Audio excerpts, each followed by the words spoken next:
أعوذ بالله من الشيطان الرجيم. بسم الله الرحمن الرحيم. لا يحب الله الجهر بالسوء من القول إلا من ظلم، وكان الله سميعا عليما. إن تبدوا خيرا أو تخفوه أو تعفوا عن سوء فإن الله كان عفوا قديرا. إن الذين يكفرون بالله ورسله ويريدون أن يفرقوا بين الله ورسله ويقولون نؤمن ببعض ونكفر ببعض ويريدون أن يتخذوا بين ذلك سبيلا، أولئك هم الكافرون حقا، وأعتدنا للكافرين عذابا مهينا.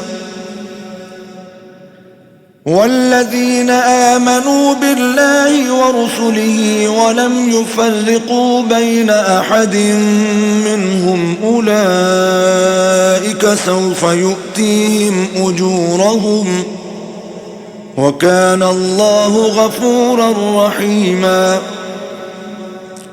يسألك أهل الكتاب أن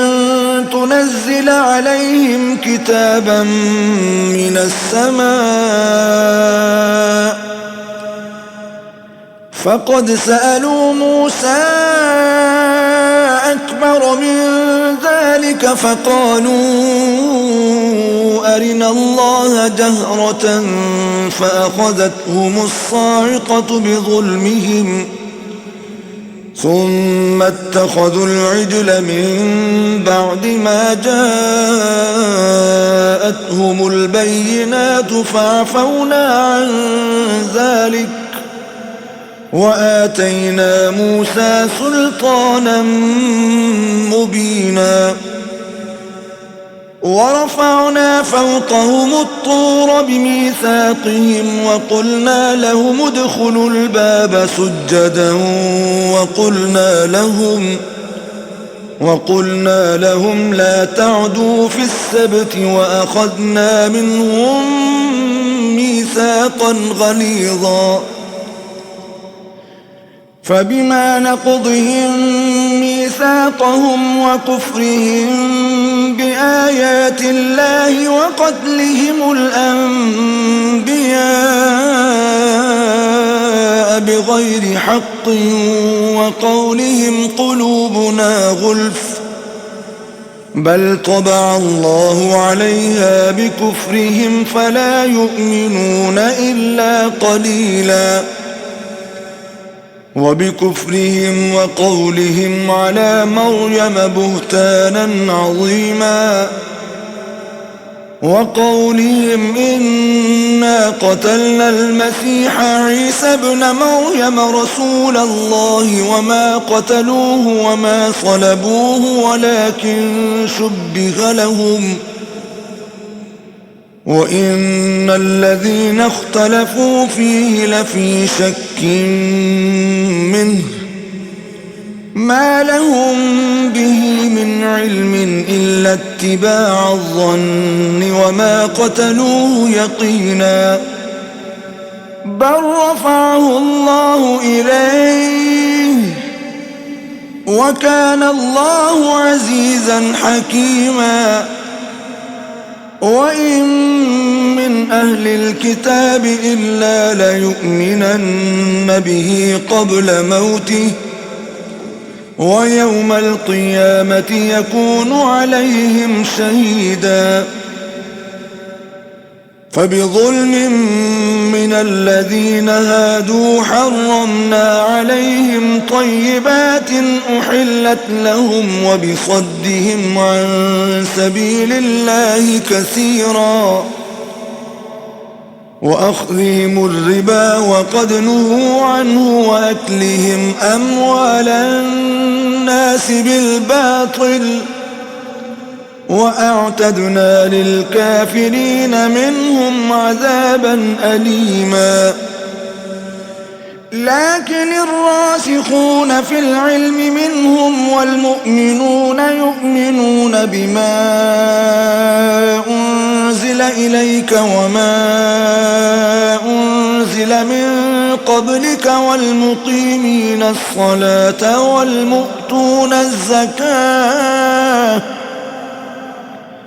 والمؤمنون بالله واليوم الآخر أولئك سنؤتيهم أجرا عظيما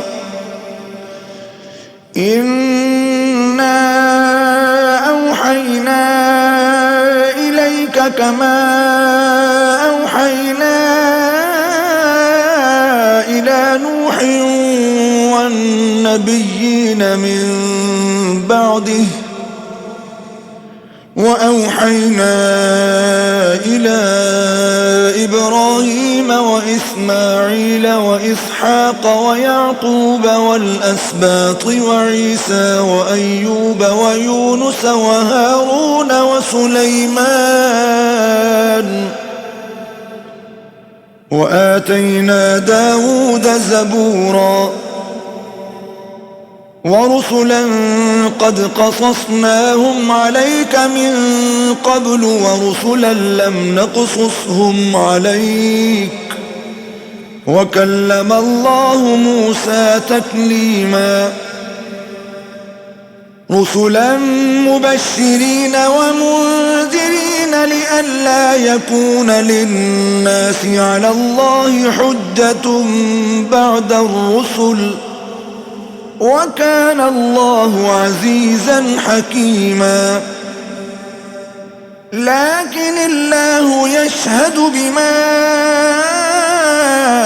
أنزل إليك أنزله بعلمه والملائكة يشهدون وكفى بالله شهيدا إن الذين كفروا وصدوا عن سبيل الله قد ضلوا ضلالا بعيدا إن الذين كفروا وظلموا لم يكن الله ليغفر لهم ولا ليهديهم طريقا إلا طريق جهنم خالدين فيها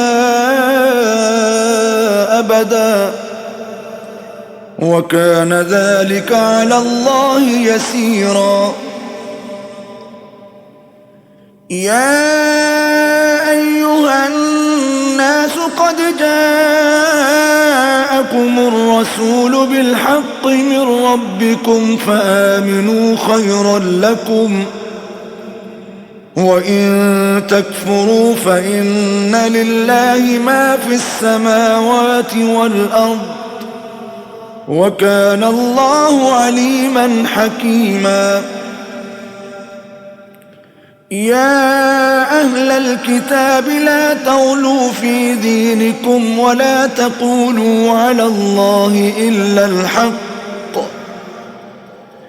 إنما المسيح عيسى ابن مريم رسول الله وكلمته ألقاها إلى مريم وروح منه فآمنوا بالله ورسله ولا تقولوا ثلاثة انتهوا خيرا لكم إنما الله إله واحد سبحانه أن يكون له ولد له ما في السماوات وما في الأرض وكفى بالله وكيلا لن يستنكف المسيح أن يكون عبدا لله ولا الملائكة المقربون ومن يستنكف عن عبادته ويستكبر فسيحشرهم إليه جميعا فأما الذين آمنوا وعملوا الصالحات فيوفيهم أجورهم ويزيدهم من فضله وأما الذين استنكفوا واستكبروا فيعذبهم عذابا أليما ولا يجدون لهم من دون الله وليا ولا نصيرا يا أيها الناس قد جاءكم برهان من ربكم وأنزلنا إليكم نورا مبينا فأما الذين آمنوا بالله واعتصموا به فسيدخلهم في رحمة منه وفضل ويهديهم إليه صراطا مستقيما يستفتونك قل الله يفتيكم في الكلالة إن امرؤ هلك ليس له ولد وله أخت فلها نصف ما ترك وهو يرثها إن لم يكن لها ولد فإن كانت اثنتين فلهما الثلثان مما ترك وإن كانوا إخوة رجالا ونساء فللذكر مثل حظ الأنثيين يبين الله لكم أن تضلوا والله بكل شيء عليم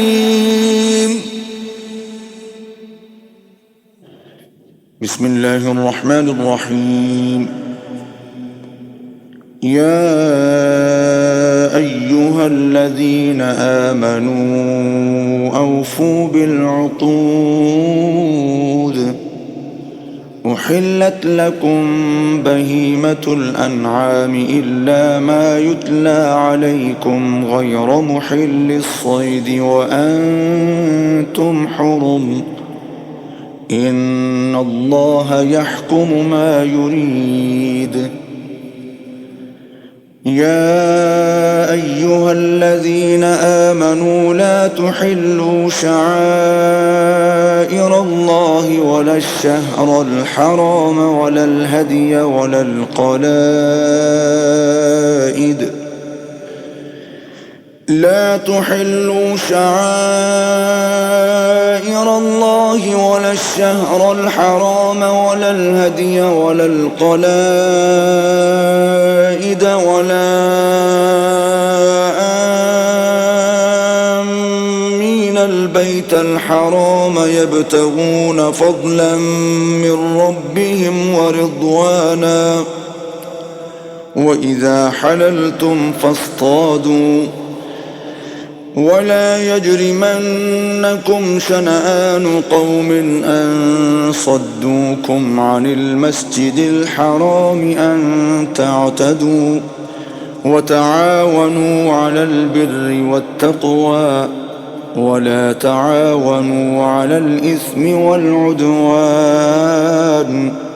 واتقوا الله إن الله شديد العقاب حرمت عليكم الميتة والدم ولحم الخنزير وما أهل لغير الله به والمنخنقة والموقوذة والمتردية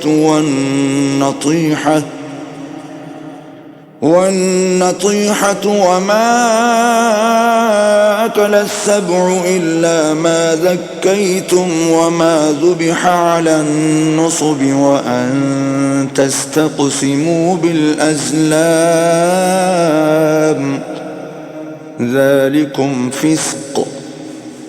اليوم يئس الذين كفروا من دينكم فلا تخشوهم واخشون. اليوم أكملت لكم دينكم وأتممت عليكم نعمتي ورضيت لكم الإسلام دينا فمن اضطر في مخمصة غير متجانف لإثم فإن الله غفور رحيم. يسألونك ماذا أحل لهم قل أحل لكم الطيبات وما علمتم من الجوارح مكلبين تعلمونهن مما علمكم الله فكلوا مما أمسكن عليكم واذكروا اسم الله عليه واتقوا الله إن الله سريع الحساب. اليوم أحل لكم الطيبات وطعام الذين أوتوا الكتاب حل لكم وطعامكم حل لهم والمحصنات من المؤمنات والمحصنات من الذين أوتوا الكتاب من قبلكم إذا آتيتموهن أجورهن محصنين غير مسافحين ولا متخذي أخدان ومن يكفر بالإيمان فقد حبط عمله وهو في الآخرة من الخاسرين. يا أيها الذين آمنوا إذا قمتم إلى الصلاة فاغسلوا وجوهكم وأيديكم إلى المرافق وامسحوا برؤوسكم وأرجلكم إلى الكعبين وإن كنتم جنبا فاطهروا وإن كنتم مرضى أو على سفر أو جاء أحد منكم من الغائط أو لامستم النساء فلم تجدوا ماء فتيمموا صعيدا طيبا فامسحوا بوجوهكم وأيديكم منه ما يريد الله ليجعل عليكم من حرج ولكن يريد ليطهركم وليتم نعمته عليكم لعلكم تشكرون. واذكروا نعمة الله عليكم وميثاقه الذي واثقكم به إذ قلتم سمعنا وأطعنا واتقوا الله إن الله عليم بذات الصدور. يا أيها الذين آمنوا كونوا قوامين لله شهداء بالقسط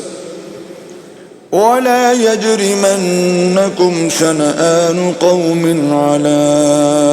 ألا تعدلوا اعدلوا هو أقرب للتقوى واتقوا الله إن الله خبير بما تعملون وعد الله الذين آمنوا وعملوا الصالحات لهم مغفرة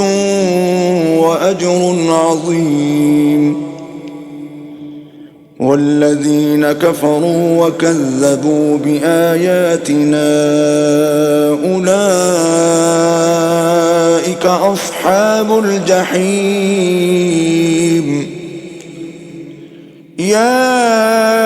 أيها الذين آمنوا اذكروا نعمة الله عليكم إذ هم قوم أن يبسطوا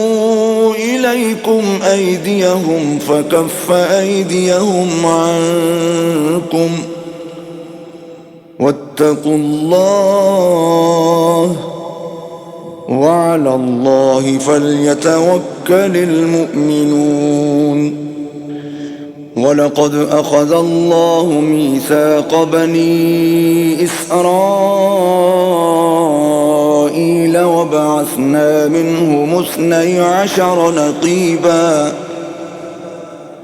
وقال الله إني معكم لئن أقمتم الصلاة وآتيتم الزكاة وآمنتم برسلي وعزرتموهم وأقرضتم الله قرضا حسنا لأكفرن عنكم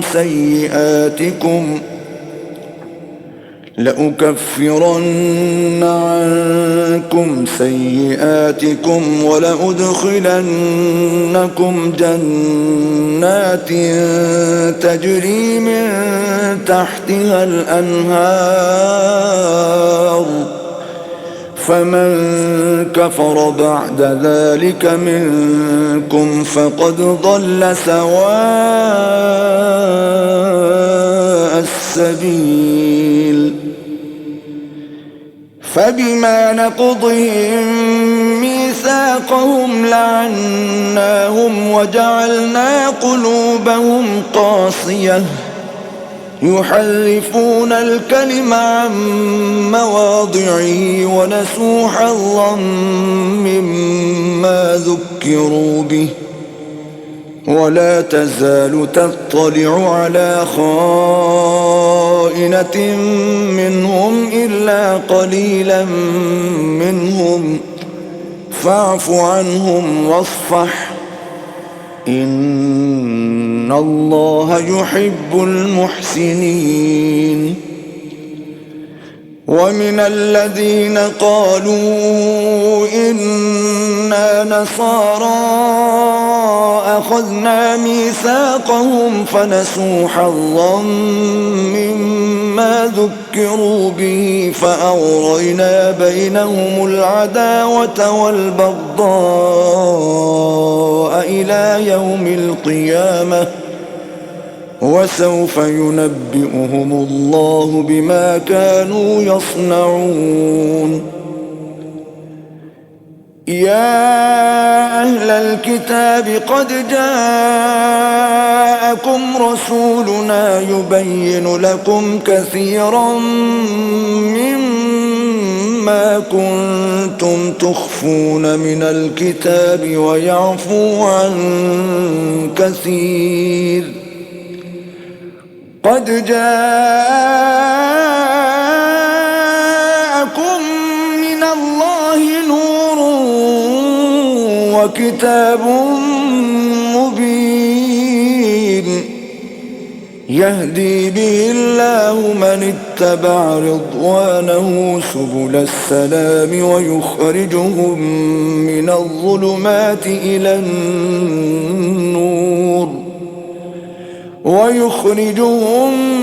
من الظلمات إلى النور بإذنه ويهديهم إلى صراط مستقيم.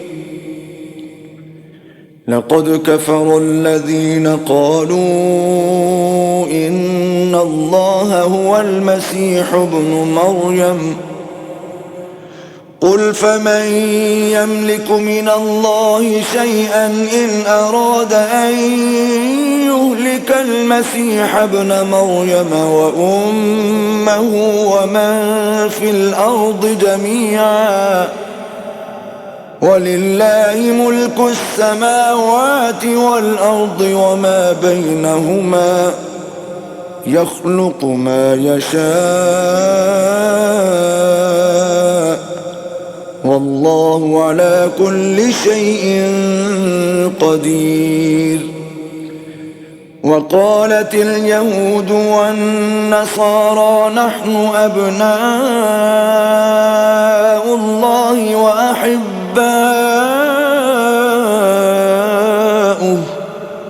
قل فلم يعذبكم بذنوبكم بل أنتم بشر ممن خلق يغفر لمن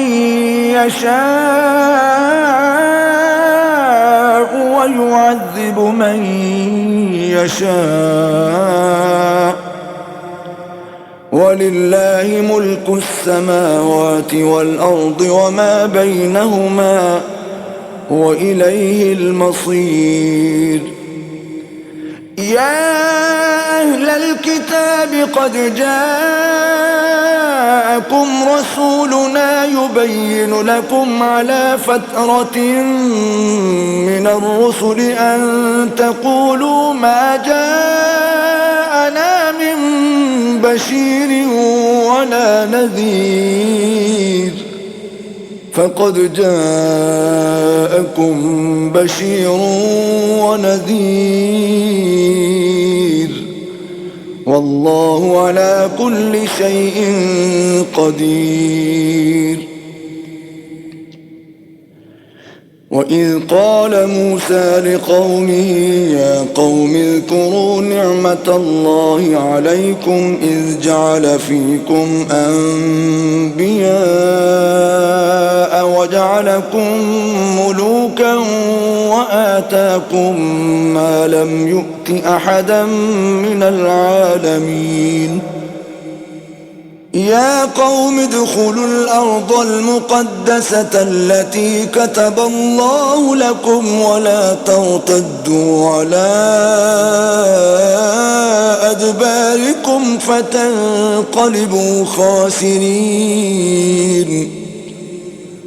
قالوا يا موسى إن فيها قوما جبارين وإنا لن ندخلها حتى يخرجوا منها فإن يخرجوا منها فإنا داخلون. قال رجلان من الذين يخافون أنعم الله عليهم ادخلوا عليهم الباب فإذا دخلتموه فإنكم غالبون وعلى الله فتوكلوا إن كنتم مؤمنين. قالوا يا موسى إنا لن ندخلها أبدا ما داموا فيها فاذهب أنت وربك فقاتلا إنا هاهنا قاعدون. قال رب إني لا أملك إلا نفسي وأخي فافرق بيننا وبين القوم الفاسقين. قال فإنها محرمة عليهم 40 سنة يتيهون في الأرض فلا تأس على القوم الفاسقين.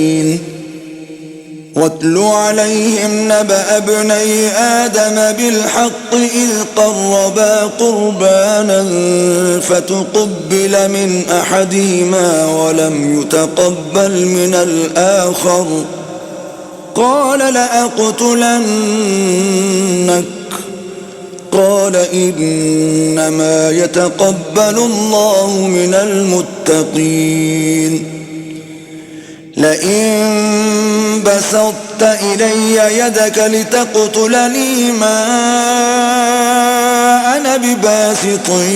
يدي إليك لأقتلك إني أخاف الله رب العالمين. إني أريد أن تبوء بإثمي وإثمك فتكون من أصحاب النار وذلك جزاء الظالمين. فطوعت له نفسه قتل أخيه فقتله فأصبح من الخاسرين. فبعث الله غرابا يبحث في الأرض ليريه كيف يواري سوءة أخيه قال يا ويلتى أعجزت أن أكون مثل هذا الغراب فأواري سوءة أخي فأصبح من النادمين. من أجل ذلك كتبنا على بني إسرائيل أنه من قتل نفسا بغير نفس أو فساد في الأرض فكأنما قتل الناس جميعا ومن أحياها فكأنما أحيا الناس جميعا. ولقد جاءتهم رسلنا بالبينات ثم إن كثيرا منهم بعد ذلك في الأرض لمسرفون. إنما جزاء الذين يحاربون الله ورسوله ويسعون في الأرض فسادا أن يقتلوا أو يصلبوا أو تقطع أيديهم وأرجلهم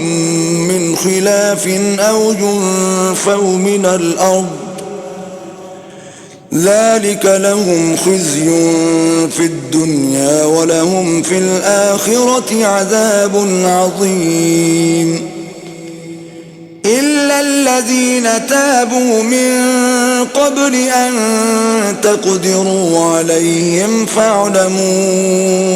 أن الله غفور رحيم.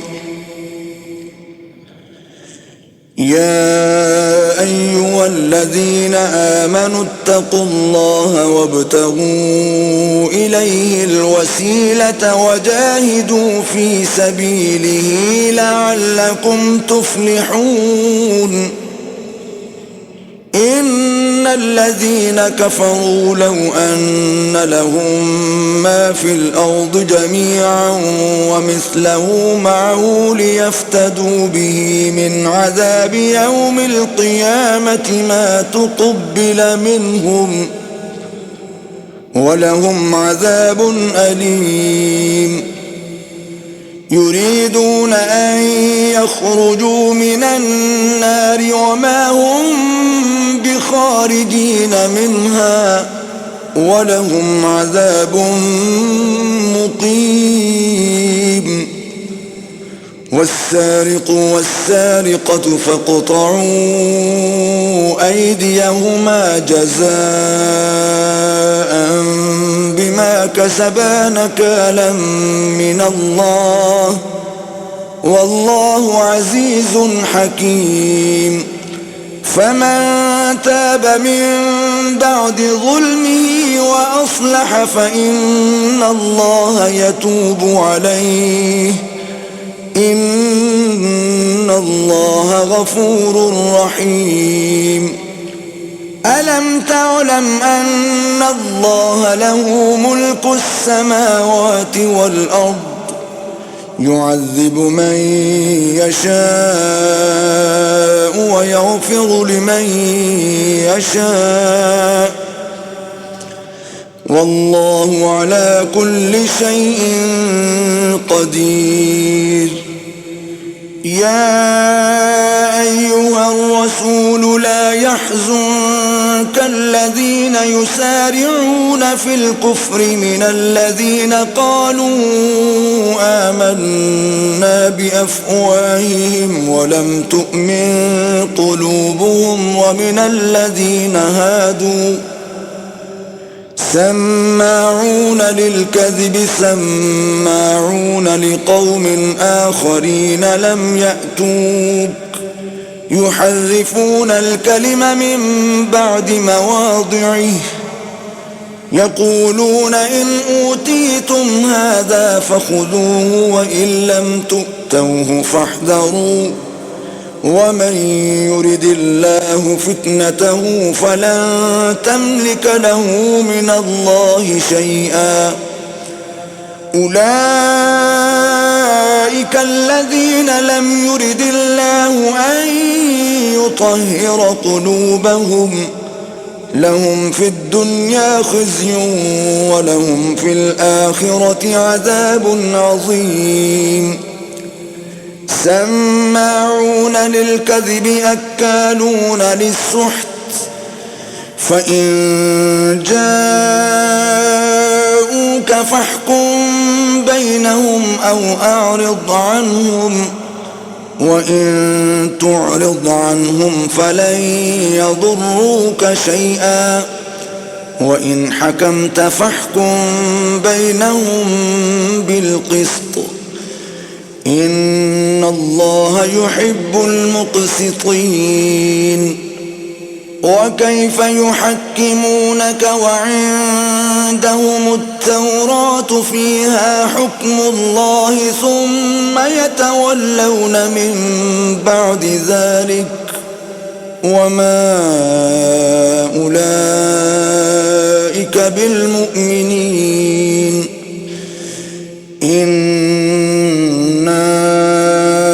أنزلنا التوراة فيها هدى ونور يحكم بها النبيون الذين أسلموا للذين هادوا والربانيون والأحبار بما استحفظوا من كتاب الله وكانوا عليه شهداء فلا تخشوا الناس واخشون ولا تشتروا بآياتي ثمنا قليلا ومن لم يحكم بما أنزل الله فأولئك هم الكافرون. وكتبنا عليهم فيها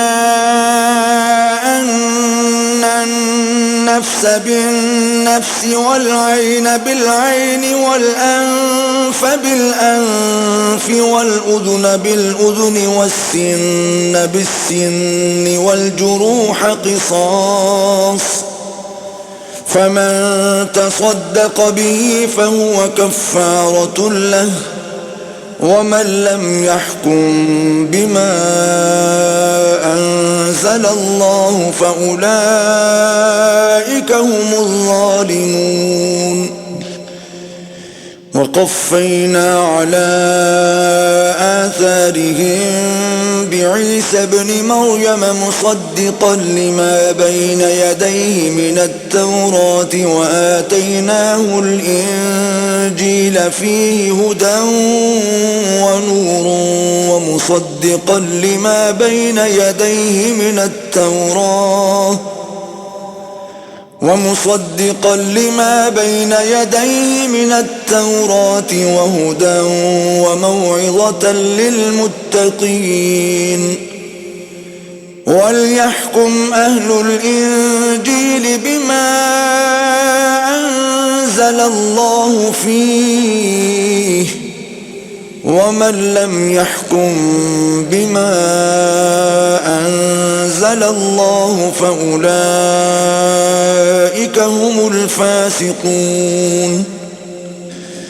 وأنزلنا إليك الكتاب بالحق مصدقا لما بين يديه من الكتاب ومهيمنا عليه، فاحكم بينهم بما أنزل الله ولا تتبع أهواءهم عما جاءك من الحق، لكل جعلنا منكم شرعة ومنهاجا، ولو شاء الله لجعلكم أمة واحدة ولكن ليبلوكم فيما آتاكم، فاستبقوا الخيرات إلى الله مرجعكم جميعا فينبئكم بما كنتم فيه تختلفون. وأن احكم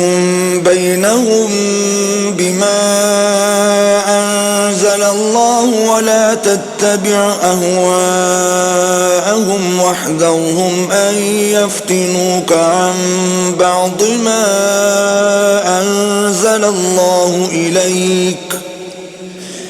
فإن تولوا فاعلم أنما يريد الله أن يصيبهم ببعض ذنوبهم، وإن كثيرا من الناس لفاسقون. أفحكم الجاهلية يبغون ومن أحسن من الله حكما لقوم يوقنون. يا أيها الذين آمنوا لا تتخذوا اليهود والنصارى أولياء، بعضهم أولياء بعض، ومن يتولهم منكم فإنه منهم، إن الله لا يهدي القوم الظالمين. فترى الذين في قلوبهم مرض يسارعون فيهم يقولون نخشى أن تصيبنا دائرة،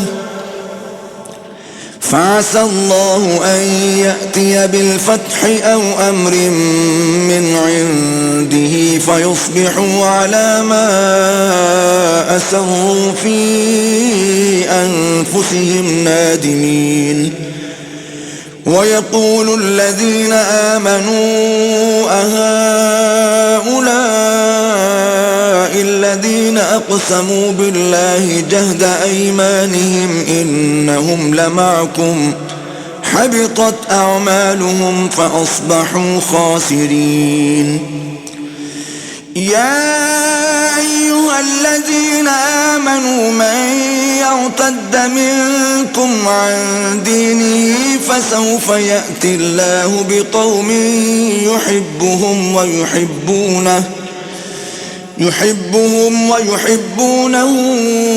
أذلة على المؤمنين أعزة على الكافرين يجاهدون في سبيل الله ولا يخافون لومة لائم، ذلك فضل الله يؤتيه من يشاء والله واسع عليم. إنما وليكم الله ورسوله والذين آمنوا الذين يقيمون الصلاة ويؤتون الزكاة وهم راكعون ومن يتول الله ورسوله والذين آمنوا فإن حزب الله هم الغالبون يا أيها الذين آمنوا لا تتخذوا الذين اتخذوا دينكم هزوا ولعبا من الذين أوتوا الكتاب من قبلكم والكفار أولياء واتقوا الله إن كنتم مؤمنين وإذا ناديتم إلى الصلاة اتخذوها هزوا ولعبا ذلك بأنهم قوم لا يعقلون قل يا أهل الكتاب هل تنقمون منا إلا أن آمنا بالله وما أنزل إلينا وما أنزل من قبل وأن أكثركم فاسقون قل هل أنبئكم بشر من ذلك مثوبة عند الله من لعنه الله وغضب عليه وجعل منهم القردة والخنازير وعبد الطاغوت أولئك شر مكانا وأضل عن سواء السبيل وإذا جاءوكم قالوا آمنا وقد دخلوا بالكفر وهم قد خرجوا به والله أعلم بما كانوا يكتمون وترى كثيرا منهم يسارعون في الإثم والعدوان وأكلهم السحت لبئس ما كانوا يعملون لولا ينهاهم الربانيون والأحبار عن قولهم الإثم وأكلهم السحت لبئس ما كانوا يصنعون وقالت اليهود يد الله مغلولة غلت أيديهم ولعنوا بما قالوا بل يداه مبسوطتان ينفق كيف يشاء وليزيدن كثيرا منهم ما أنزل إليك من ربك طغيانا وكفرا وألقينا بينهم العداوة والبغضاء إلى يوم القيامة كلما أوقدوا نارا للحرب أطفأها الله ويسعون في الأرض فسادا والله لا يحب المفسدين ولو أن أهل الكتاب آمنوا واتقوا لكفرنا عنهم سيئاتهم ولأدخلناهم جنات النعيم ولو أنهم أقاموا التوراة والإنجيل وما أنزل إليهم من ربهم لأكلوا من فوقهم ومن تحت أرجلهم منهم أمة مقتصدة وكثير منهم ساء ما يعملون يا أيها الرسول بلغ ما أنزل إليك من ربك وإن لم تفعل فما بلغت رسالته والله يعصمك من الناس إن الله لا يهدي القوم الكافرين قل يا أهل الكتاب لستم على شيء حتى تقيموا التوراة والإنجيل وما أنزل إليكم من ربكم وليزيدن كثيرا منهم ما أنزل إليك من ربك طغيانا وكفرا فلا تأس على القوم الكافرين. إن الذين آمنوا والذين هادوا والصابئون والنصارى من آمن بالله واليوم الآخر وعمل صالحا فلا خوف عليهم ولا هم يحزنون. لقد أخذنا ميثاق بني إسرائيل وأرسلنا إليهم رسلا كلما جاءهم رسول